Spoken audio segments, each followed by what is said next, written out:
We spoke to him not that much during rehearsal, but we last saw him May 14th. Well, things that we noticed, and this is why the defense is going to try to paint my brother out to be. For decades, Michael Jackson and his life have captivated audiences, especially those interested in his love connections and relationships more generally. Not long ago, his brother decided to reveal some news regarding Michael's legacy, and it's not good news.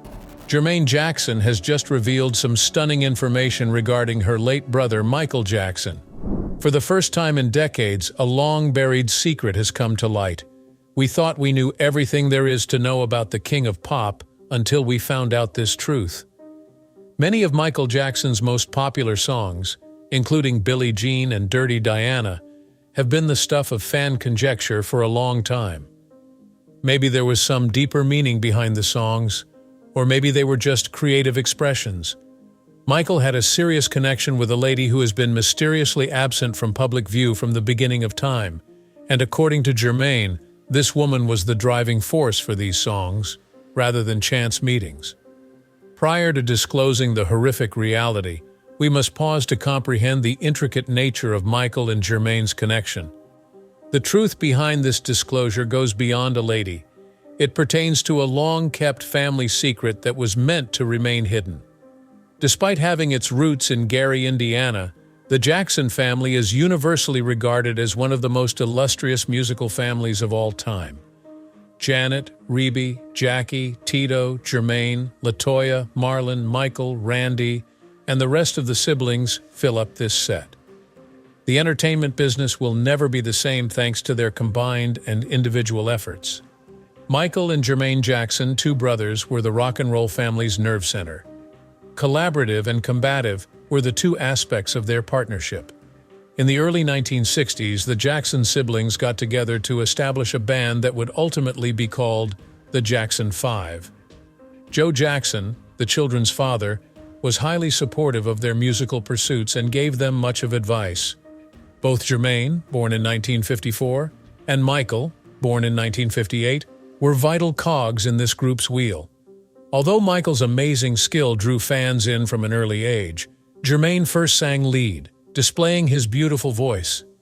Even in his early appearances, Jermaine's voice could fascinate crowds. The group's infectious charm, harmonized singing, and flawless dancing were its defining features. The fact that Jermaine and Michael were both famous led to a professional and familial bond between them. In 1968, they inked a deal with Motown Records thanks to their undeniable on-stage synergy and the immense success they had with the support of their brothers. Several of the Jackson 5's tracks, including I Want You Back, ABC, and I'll Be There, contributed to their meteoric rise to the top of the music business. Everyone in the group started getting more and more attention as the group's fame grew. People all around the globe started to take notice of Michael as a result of his electrifying performances and unique singing voice. The relationship between the brothers was certain to change as the emphasis shifted. Jermaine was a major player in the band's early days, but Michael's rise to stardom caused him to be ignored. The family's brilliance was on full display, but the success also sowed the seeds of envy and rivalry, especially between Michael and Jermaine. In 1975, a major turning point in human history occurred. The Jackson 5 decided to part ways with Motown Records because they wanted greater creative freedom and had different approaches to music. But Jermaine chose to stay with Motown because he was devoted to the label, and because his father-in-law, Berry Gordy, was the label's creator. His decision led to his departure from the group, which later became known as the Jacksons, and welcomed Randy, their younger brother, as a member. The start of Jermaine's career as a solo artist was characterized by his choice to continue working with Motown.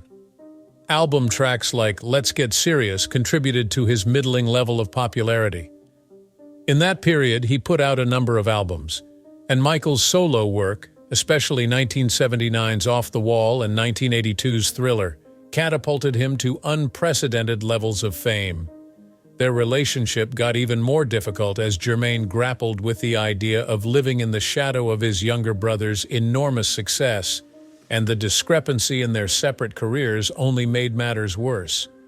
Michael and Jermaine's strained relationship became public knowledge with the 1991 publishing of Word to the Bad by Jermaine.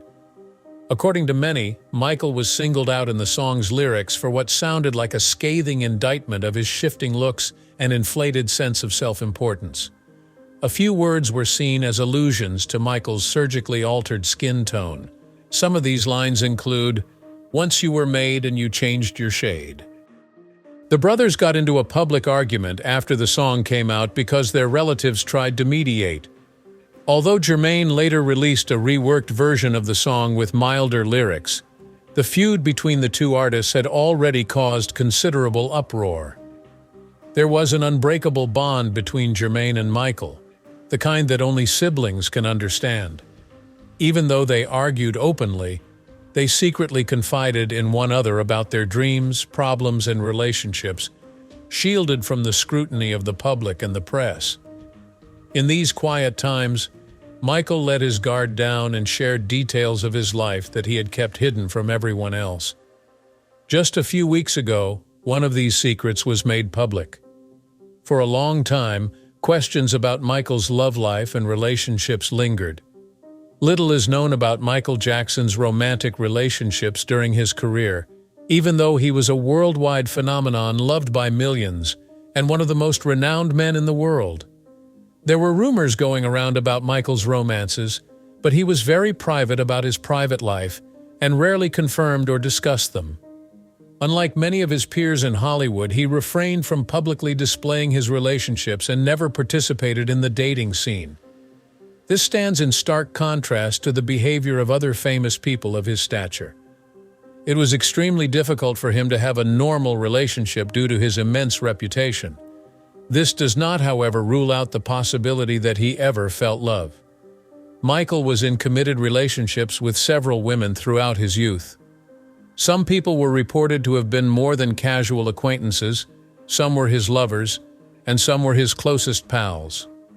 Even if his public romances were often the subject of criticism and investigation, whispers of a deeper hidden love story have persisted, one that took place behind closed doors, away from the prying eyes of the media. Tatum O'Neal, the daughter of Hollywood star Ryan O'Neal, is an actress, and Michael was reported to have dated her early in his career.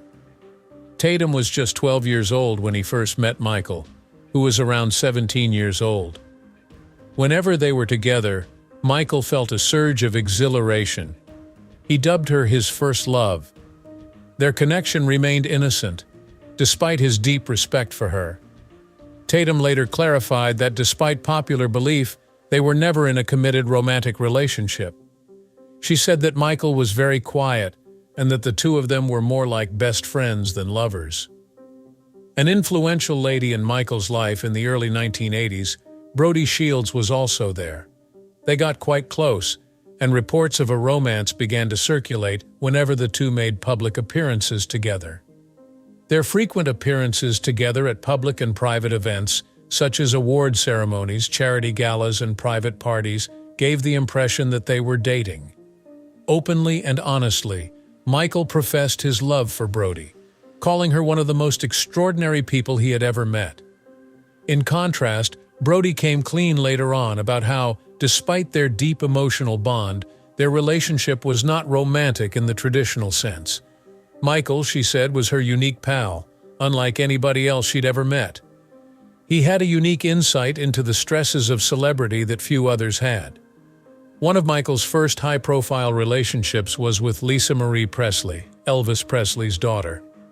A strong bond formed between Michael and Lisa Marie after she guided him through some of his darkest hours.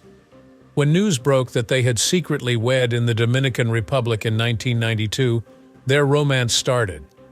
It shocked the entire globe in May 1994. Many people doubted their love was real and thought they were pulling a fast one by orchestrating the marriage to deflect attention away from Michael's legal troubles. Nevertheless, Lisa Marie grew more insistent that their affection was sincere. She went on to reveal that Michael had never been married before their relationship, and that their unorthodox marriage had been passionate and passionately loved by both of them. Their marriage ended in 1996 despite the deep bond they shared because Lisa Marie struggled to adjust to Michael's demanding lifestyle. Lisa Marie said in post-breakup interviews that she had tried to rescue Michael, but that she couldn't keep up with his work and the people in his life. Following the dissolution of his marriage to Lisa Marie in 1996, Michael wed Debbie Rowe. Debbie has been treating Michael's vitiligo for a number of years as a dermatology nurse. Over time, their bond deepened into something more intricate. Michael and Debbie appeared to have a more familial than romantic relationship. In contrast to his marriage to Lisa Marie, Michael and Debbie were bound together by a shared desire to start a family. She wanted to help him conceive, and he wanted to be a father, Debbie said. Prince and Paris Jackson were born to Debbie, who was Michael Jackson's wife. They had a deep appreciation and comprehension for one another, even if their marriage did not conform to the typical pattern of love. After Michael and Debbie's 1999 divorce, Debbie claimed that she gave Michael full custody of the children because she thought he was the best father for them. Several women, including Madonna, Tatiana Thompson, and Shana Gattal, were rumored to have been romantically linked with Michael during his life. His relationship with Madonna was brief, and although they were often seen together, it never seemed like they were seriously committed to one another. While Michael's "The Way You Make Me Feel" music video included Tatiana, the model, confessed to having feelings for him, the two's relationship never went beyond their business dealings. In subsequent statements, Michael's longtime friend and actress Shana Gattal claimed that he and Michael had an affair. Diana Ross was undeniably a pivotal figure in Michael's life, despite the fact that this claim has been questioned. Michael has always had the utmost respect for Diana and has professed his undying love for her, even from an early age. A lot of people thought their friendship was more than it was, but there was never any proof that they were romantically linked. The responsibility of raising Michael's children was even assigned to Diana in his bequest. Rumors regarding Michael's hidden love life have persisted for a long time. Some think Michael was too focused on his career to keep a relationship going strong, even though his extensive list of public relationships was well documented due to his extreme secrecy. Not even his closest friends and family knew the whole extent of his personal relationships. Some think he had a romantic partner, but he preferred to keep them out of the spotlight. Michael Jackson had an intimate and secret connection with a lady, according to Jermaine Jackson's hints, but no one ever knew about it. Some of Michael Jackson's most famous songs may have been inspired by this woman. Might this be the first time Jermaine has spoken up against the woman's behavior? Jermaine even brought up something startling, but we will get to that in a little because the news is so horrible right now. When discussing the music singer, a couple more scandals seem to mind. It would appear that unpleasant news has arrived, and these disputes will shed light on Michael's character and the motivations behind his acts. Michael Jackson is often called the king of pop because he was a musical genius and because his impact on the entertainment business is unparalleled. Michael was the eighth of the Jackson family's 10 children. In Gary, Indiana, he entered this world on August 29, 1958. The foundation for a career that would enthrall audiences across the world was laid by Michael's incredible gift for music and dancing from an early age. But Michael's life was far from scandalous. He was the subject of intense media attention and conjecture as his outer look changed over time. He admitted to using Botox and said that vitiligo, a skin disorder that causes depigmentation, was the reason for his lighter skin tone. The media's fixation on his physical attributes, however, routinely eclipsed his creative achievements. A more grave matter is that Michael faced allegations of child abuse. An inquiry into his 1993 accusations of sexually abusing a 14-year-old child garnered substantial media coverage. Michael insisted on his innocence throughout the process of resolving the matter outside of court. 10 years following the first claim, he was faced with a further accusation about a young cancer patient in 2003. In 2005, this resulted in a criminal trial, where he was acquitted of all allegations. His personal life and public image were both affected by these accusations, which hung over his latter years. Regardless of these setbacks, Michael's influence on the worlds of popular culture, dance, and music cannot be ignored. His unique singing voice and dance routines, including the moonwalk, have been an influence on musicians of all stripes. In addition to his dedication to make a difference on stage, he is actively involved in humanitarian causes. He has released the philanthropic song "We Are the World" and has supported other charity organizations. Michael, who was 50 years old when he died on June 25, 2009, in his Los Angeles home from severe intoxication brought on by prescription drugs. A homicide inquiry led to the conviction of Michael's personal physician, Dr. Conrad Murray, for involuntary manslaughter. Both fans and critics have weighed in on Michael's legacy in the years following his death. In recognition of his artistic achievements, a biography named Michael is in the works, and there will also be posthumous releases and memorial concerts.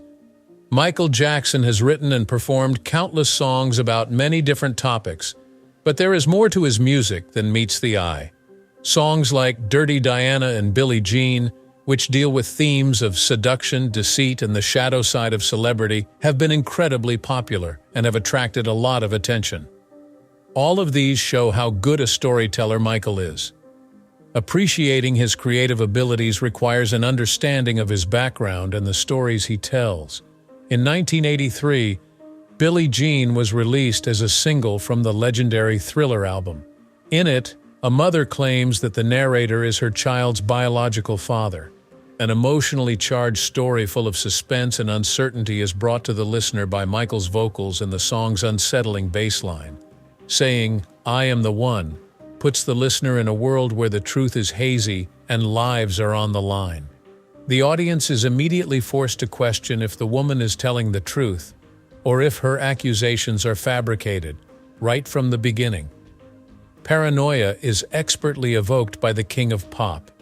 The song was inspired by Michael's and his brother's experiences with groupies during their time playing with the Jackson 5. They found out that whenever a band came to town, groupies would meet at the backstage doors and start a connection with them. Reportedly, each and every one of the girls insisted that her son had some kind of relationship to one of Michael's siblings. Michael wrote a song on the bad parts of being famous because he was constantly harassed by fans and felt the weight of fame on his shoulders. By drawing on his own life experiences, he was able to craft a story that touched people all across the globe. As Michael's biographer Jay related an event with a lady who sent him a series of letters claiming paternity of one of her twins, the woman's accusations grew more disturbing with time. They came to a head when the lady, who had never seen Michael, received a parcel with a picture of him, a revolver, and a note telling him to die at a certain time so that they might be reborn together. The plot of Billie Jean was inspired by Michael's traumatic experience.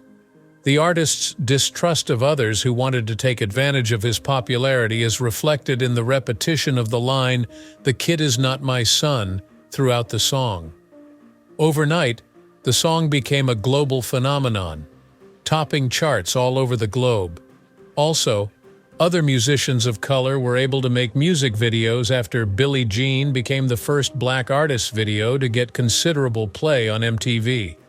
Performing Billie Jean visually in the Motown 25 special, especially with his now iconic moonwalk, solidified Michael's position in music history and became a cultural touchstone. Even after its first release, the song continued to have a significant cultural and musical impact, leading Rolling Stone to place it among the best of all time. It showcases Michael's talent for weaving together personal story with broad appeal. Michael takes a harder, rockier stance in his exploration of the groupie subculture with the shift to Dirty Diana, which appeared on the Bad album in 1988. Diana, the alluring protagonist, becomes caught up in the protagonist's web of betrayal and remorse in this song. One of his most aggressive songs, Dirty Diana, features Michael's fervent delivery alongside Steve Stevens' hard-hitting guitar lines. In contrast to his earlier work, This song showcases a rougher, more aggressive aspect of Jackson's character. People started guessing Diana's identity the moment it came out. Others took it to mean our dear Princess Diana, while still others assumed it was a reference to Michael's close friend Diana Ross. Michael denied the claims, saying that he had really composed a song called Dirty Diana that had nothing to do with Lady Diana. Girls who belonged to a certain subculture, called groupies, were the focus. The lyrics of Dirty Diana reflect Michael's conflicted feelings towards the mysterious woman, which he describes as, "I have spent my entire life dealing with that." Michael's frustration with the greedy and shallow people who try to take advantage of his fame is palpable. Michael contemplated excluding Dirty Diana from his set list in an effort to show respect for Princess Diana, who happened to be in attendance at Wembley Stadium during a concert there. Michael Jackson's Billie Jean and Dirty Diana are more than just infectious songs. They portray the challenges of overcoming temptation, popularity, and inner turmoil. New information suggests a deeper, more personal tale, yet many thought the songs were about groupies or made-up experiences. Jermaine Jackson reportedly asserted that Michael's great affection for the same woman served as the inspiration for both songs. She made an indelible impression on his emotions, unlike transient admirers. A large age difference, secrecy, and fame all worked against them in their relationship. This affair went unspoken and ended in tragedy, even though Michael was always on the lookout for true relationships. Without warning, she disappeared from his life.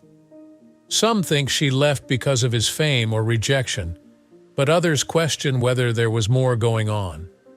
Michael terminated things, according to Jermaine, and she vanished without a trace. The people closest to Michael remembered the L tattoo that she had on her shoulder, which they saw as a reminder of their broken love. The constraints of fame weren't the only thing that Jackson's songs were about. Now we know that they also dealt with a hidden love. Tell us what you think by posting a comment down below.